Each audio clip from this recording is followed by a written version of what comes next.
Buenos días a ustedes, estimados amigas y amigos acá en la Universidad Técnica de Ambato, a los estudiantes de la Facultad de Ciencias de la Salud en la carrera de Psicología Clínica. A ustedes, estimados estudiantes, estimada docente, doctora, pues agradezco la facilidad de la oportunidad de brindarme estos espacios en donde de alguna u otra forma encaminaremos algunas dudas o aclararemos algunos procesos propios de nuestra digna y tan maravillosa profesión como es la psicología. Soy Andrés Mina, quien les habla, fundador del equipo de motivación y desarrollo PsicoAndy, el cual capacita a través de la difusión de la psicología en todas sus áreas y especialidades y a través de la motivación y el desarrollo, conferencias y capacitaciones.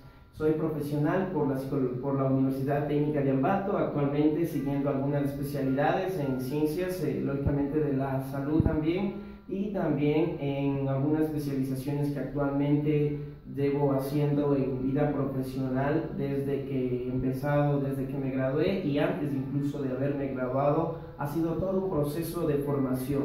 Siempre digo que la labor del psicólogo no termina cuando recibes el título, al contrario, esta empieza, es cuando al contrario más todavía nos motivamos para hacer algo diferente. Siempre estamos en continua formación. Hago alusión a una frase mencionada por Gabriel García Márquez que decía: el que lee mucho, sabe mucho, recorre mucho y conoce mucho. Ese es mi lema y por lo tanto pues aún actualmente estoy como psicólogo, pues estamos todavía en especializaciones, formándonos tanto en cursos, optando también actualmente por postular a una maestría en terapias de tercera generación y neurociencias por la Universidad de Barcelona, España. Pues esto es un poco de mi persona y gracias una vez más a ustedes detrás de la pantalla, la oportunidad que me dan el poder servirles de esta forma. Muy buenos días. Entonces vamos a iniciar con la primera pregunta. ¿Por qué motivo puso el consultorio en este lugar? Gracias, estimada Cefi, la oportunidad y a ustedes una vez más, chicos, de poder compartir estos espacios. Más allá de hacer una difusión de lo que es los procesos de intervención y establecer un consultorio, quiero decirles que esta idea de establecer un espacio de consulta, de orientación, de intervención, viene dada no solo desde que fui estudiante, viene fundada desde el hecho mismo de el querer servir, el hecho de querer difundir un mensaje también de vida. Es así como en el año 2012 empiezo a fundar lo que es PsicoAndy, Motivación y Desarrollo, como les mencionaba al inicio, un conjunto de profesionales, psicólogos, psicólogas, estimuladoras tempranas, pedagogos y motivadores y conferencistas, el cual difundimos todo este tipo de espacios para crecer en la vida. Entonces fue en el 2014, antes de ya graduarme, cuando ya establecimos este espacio, este centro de consulta, con la ayuda de muchas personas que a lo largo de la vida se han sumado a esta gran labor que actualmente desempeño, y pues usar este espacio ha sido bastante motivador. Pero quiero resaltar algo, y sé que de pronto es desde mi experiencia que puede ayudarles a la suya. El tener un consultorio, ¿no?, para todo psicólogo puede ser el reto, pero el reto no es tener el consultorio, no es tener el escritorio, no es mostrarte detrás de un escritorio. El reto está en poder salir detrás del escritorio a una realidad isofacta, una realidad directa. Es decir, que detrás del escritorio está la realidad del cliente, del paciente, de la persona que te pide ayuda, que busca dirección para su vida. No solo es el consultorio, es llevar el consultorio contigo a donde nosotros vayamos a dar este servicio, al menos en nuestro equipo de trabajo, en nuestra fundación. Buenos días, mi nombre es Tamara. Le quería seguir la siguiente pregunta. ¿Qué características usted consideró para adquirir los muebles del consultorio? Bien, hola Giovanna, una vez más, gracias. Me encanta y agradezco tu pregunta. Pues bueno, la finalidad de adquirir los muebles tiene una visión de mucha estimulación y motivación. Debo considerar que mi línea, mi escuela es la escuela humanista, y dentro de estos procesos de motivación y desarrollo, los muebles tienen una tendencia a elevar, a buscar las fortalezas, las habilidades, las aptitudes, destrezas, la autorrealización de las personas que vienen a consulta. Entonces, como verán, son espacios que no te dan la impresión de inicio cuando entras. No queríamos nosotros entrar en el hecho común de darte una imagen de salud, de enfermedad, de patología, en donde la gente de cierta forma mire y diga, sí, cada vez estoy más enfermo. Al contrario, cuando entras, desde ya tenemos muebles con una visión tanto muy diferente a la común o la que encuentras en un consultorio, por las características propias a veces de enfermedad, de salud. No, al contrario, que encuentras cuadros, muebles con una tendencia como si estuvieras en tu hogar, en tu casa, desde flores, floreros que decoren, cuadros motivadores con frases humanas, espirituales, en fin, que motiven al desarrollo intrínseco e extrínseco del ser humano. Entonces, esa es la idea de nuestro consultorio, dar una visión humana desde la psicología. La siguiente pregunta que le queremos realizar es, ¿usted durante la consulta utiliza siempre su escritorio? Gracias, la consulta igual suele ser parte de los procesos de intervención, el uso lógicamente del consultorio, pero hay que resaltar que no siempre en los procesos de intervención. Hablemos del método clínico. Quiero recordarles un poquito. El método clínico, recuerden que es el conjunto de procesos, procedimientos y técnicas que buscan de forma exhaustiva información sobre el cliente o sobre la persona abordada, ¿no? Entonces, hay muchas formas de poder llegar, no solo detrás de un escritorio. Por ejemplo, en mi experiencia, mientras trabajaba en algunas unidades educativas o fundaciones para niños especiales, en fin, con necesidades educativas especiales, teníamos la forma de hacer valoraciones desde su medio. No necesariamente necesitabas el escritorio, podría ser una valoración en donde nos incluíamos en su espacio, en su contexto, por ejemplo, en el área de juego, desde la parte lúdica. Entonces, aquí en mi consulta, acá en el consultorio, usamos diversos espacios, uno que es para niños y el otro que es para adultos. Entonces, podríamos decir que que el uso en lo personal de mi escritorio, pues no siempre lo hago un 100%, porque buscamos formas que desde el inicio la persona no solo se sienta más allá. Recordemos que en la escuela freudiana, desde tal o del psicoanálisis, se nos decía que la visión directa o propia del ser humano, del paciente y terapeuta, consistía todo en la forma en cómo se veían los muebles y cómo el cliente, en este caso el paciente, estaba recostado sobre el famoso sofá freudiano. Sin embargo, entonces todas esas visiones dependen también del enfoque o la escuela en la que nos ubiquemos y también pues de la creatividad, la pasión, la motivación e ideas que tenga propias del psicólogo para poder intervenir. Así que no solo es el escritorio, son muchas formas que tú puedes usar dentro del contexto del método clínico usado en salud y sobre todo en psicología. Ahora, ¿qué posición ocupa para entrevistar a su paciente? Dentro de lo que es posición, vuelvo a resaltar que técnicas propias de exploración dentro de lo que es los procesos de psicodiagnóstico, recordemos que una de ellas es importante tomar en claro la posición o gestos corporales kinestésicos. Nos apoyamos mucho, no solo nosotros como terapeutas, sino como el paciente en sí, el cliente, en sus microexpresiones, macroexpresiones, lenguaje corporal, movimientos kinestésicos, forma de vestir adecuada conforme a la edad cronológica, en fin. Para nosotros, para mí en mi experiencia, pues usamos una distancia, como lo dicen los manuales, o hemos hecho algunos estudios propios del lenguaje corporal, el cual nos dice que a una distancia de 30 centímetros a 60 a 70 centímetros es un espacio empático, el otro espacio de 1 metro a 1,5 metros de la persona, entonces te genera un espacio de apertura, pero tampoco invasivo, no eres invasivo.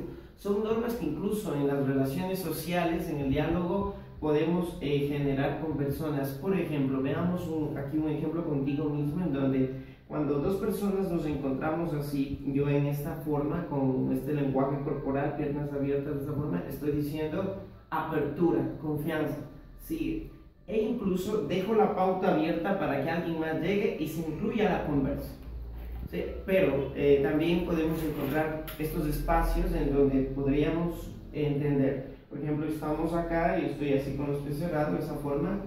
Está un espacio, un circuito ya cerrado, en donde alguien viene e inmediatamente el lenguaje corporal que quiero enseñar a esa persona es: hey, este es nuestro espacio, no pueden intervenir. Entonces, cuando estamos en consulta, lógicamente nuestro espacio, nuestra forma, nuestros gestos corporales deben indicar que esta persona solo es nuestro espacio, dándole así una de las premisas que siempre nos han indicado en psicología, como es la confidencialidad, la seguridad de que todo lo que los dos tratamos acá no va a ser difundido o va a tener algún efecto multiplicador o generar chisme hacia los demás familiares del atendido, de la persona a la que atendemos. Entonces esto va a ser de los dos. Una distancia, en ocasiones usamos en el escritorio mismo, podemos medir una distancia de 30 a 70 centímetros, o cuando estamos haciendo otras técnicas, pues sin ser invasivos ni tampoco tan lejanos, de un metro a metro y medio, que es una postura normalmente, una postura normal. Incluso en nuestras charlas, como capacitador y conferencista que soy también, pues se nos dice que debemos usar una lejanía de al menos 2 metros para generar empatía con el auditorio y con el terapeuta. Si está muy lejos, pues se frustra el proceso también auditivo, visual, kinestésico. Y si estoy muy cerca, me doy a notar como invasivo. No puedes ir y ponerte al lado y bueno, ¿no? Pues tienes que usar más o menos técnicamente estas medidas que acabo de mencionarlas y muchas más que existen. ¿Cuánto tiempo ustedes generalmente se tardan en hacer la primera consulta y si esta varía o cambia en la segunda entrevista? Para esta pregunta es importante tomar en cuenta no solo factor cuantitativo, tiempo, no, sino también una forma libre de decidir, al menos en nuestro contexto, una forma libre de dejar que el paciente, al menos quienes trabajamos en consultoría privada, dejamos que el paciente tenga esa motivación intrínseca de entender que el tiempo no es un condicionante, no es un factor netamente severo. Sin embargo, es importante ser disciplinados también en el tiempo, ¿sí? Que el tiempo va a implicar recursos, lógicamente va a implicar dinero, y lógicamente va a implicar la capacidad de en ese tiempo, mira, puedes estar más de 2 horas, que al final el paciente puede estar 1 hora, que al final el cliente, después de haber usado todas las técnicas, a veces con las preguntas del cierre de la entrevista, lo que le llamamos la post-entrevista, ahí recién el cliente se abre y tú dices: ay, recién me está empezando a decir cosas que yo estoy necesitando conocer para hacer bien el proceso de psicodiagnóstico, si en esto hablamos. Entonces, si lo hablamos de forma técnica, igual, pues en ocasiones tarda la consulta inicial o la primera vez, en fin, pues como quieran llamar, tardamos de 45 a 60 minutos en un tiempo. Sin embargo, pues ya queda a criterio de cada compañero profesional, sobre todo quienes trabajan en consultoría privada. Otra vez más resalto que hay una libertad más ligera e incluso muy motivacional. Normalmente yo al menos pues no me rijo a un estándar, porque es la persona la que decide cuándo hacerlo y cuándo terminarlo. Entonces eso ya nos sirve mucho a nosotros en el proceso de psicodiagnóstico. Incluso hablamos de niños, vamos al contexto niños, adolescentes y adultos. En la primera consulta o post entrevistas, ya recuerden que dentro del proceso del método clínico, una vez de hacer la entrevista inicial, la entrevista de recolección de información, el motivo de consulta, la anamnesis personal y psicopatológica, los instrumentos de diagnóstico propios como son las baterías psicológicas o test psicométricos o test proyectivos, arrojar los registros y autorregistros de observación, posterior a ello el diagnóstico presuntivo, el diagnóstico diferencial y todo el asunto, y al final el diagnóstico definitivo basado lógicamente en nuestros manuales, en fin, pues todo esto conlleva, recuerden que lleva de una a 2 sesiones, pero sin embargo en niños podemos hacer, por ejemplo, también espacios lúdicos. Recuerden que el juego como instrumento de evaluación y de valoración psicológica es la primera pauta más importante. Habrá niños que en 30 minutos determinen ya o terminen diciendo la causa por la que le están trayendo sus papás, y a veces algunos obligados, algunos presentarán distraibilidad. Entonces, los tiempos de niños difieren bastante, al menos en lo que a nuestra experiencia se respecta, pues abordado a veces 30 minutos, 40 minutos niños, adolescentes hasta 45, 60 minutos, adultos 45, 60 minutos, hasta 1 hora, 15 minutos, hablando de lo que es la primera consulta. Posterior a todo lo que ya mencioné de emplear nuestras técnicas de diagnóstico, observación, fichas de clínica e historias clínicas, en fin, recuerden que una vez que tenemos el diagnóstico vamos a establecer el programa de sesiones. ¿Sí? El programa de sesiones. En el programa de sesiones establecemos un tiempo en donde también sea bastante libre, pero también debe ser disciplinado tanto para el terapeuta, el psicólogo, como para el cliente. Un tiempo estimado entre los 30 a 45 minutos igual. Eso es lo que en sí podría aportarles de lo que es el diario.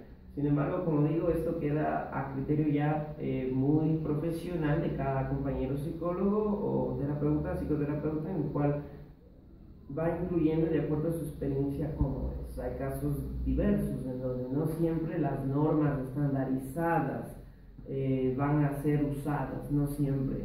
Pues a veces te dirán, no, en 45 minutos ya hay que desarrollar la entrevista. No es cierto. O en 1 hora ya tendrás que hacer esto. No soy tanto de esa idea, al contrario. Pues ya les dije que humanamente es el cliente y también el terapeuta quienes los dos juntos van construyendo incluso su propio tiempo. ¿Sí? Durante la recepción, ¿cómo es su trato hacia la persona? Hablemos de la recepción. Sí, hablamos de conductas una vez más o gestos corporales que generan empatía. Hablamos del rapport, famoso rapport, y también de la confidencialidad que debemos dar. Al inicio nosotros, creo que parte desde el inicio, todo parte desde el inicio. Al inicio en la sala de recepción nosotros tenemos cuadros inspiradores en gente de éxito, gente en diversos ámbitos que crecieron, desarrollaron muchos hábitos, fundadores de empresas, hombres que desarrollaron mucho la parte tanto humana, tanto espiritual. Desde ahí la persona llega y siente lo que les digo, en mi experiencia de cada 10 personas que llegan acá, 8 nos han dicho, sabe, desde que llegué leí tal frase, tal cuadro y supe que esto iba a ser algo diferente. Dices, wow, eso es increíble. Partes desde ahí, partes desde un elemento visual para generar lo que me acabas de mencionar, la bienvenida, la acogida, la recepción del paciente llega desde ese momento. ¿Sí? Dice, además que cuando ya estamos, soy yo quien voy a hacer el recibimiento, la acogida del cliente, del paciente. ¿Sí? Entonces salimos y recibimos lógicamente con un saludo bastante empático, tratando desde ya de ahí, desde ese momento, generar anclajes que me permitan durante la entrevista generar ya un desarrollo más fluido y todo eso. Por ejemplo, gente que presenta lógicamente de pronto un mutismo, presenta dificultades en la expresión, presenta dificultades para expresar sus emociones, personas alexitínicas, en fin. ¿Sí? Desde ahí ya empezamos a recibir. No es el paciente viniendo a nosotros, somos nosotros yendo por ellos. Pues al menos es lo que considero mis criterios. Al menos si queremos motivar y desarrollar vidas, esa es la idea. Nosotros yendo, buscando y generando cambios en las vidas de los demás. Gracias a ustedes.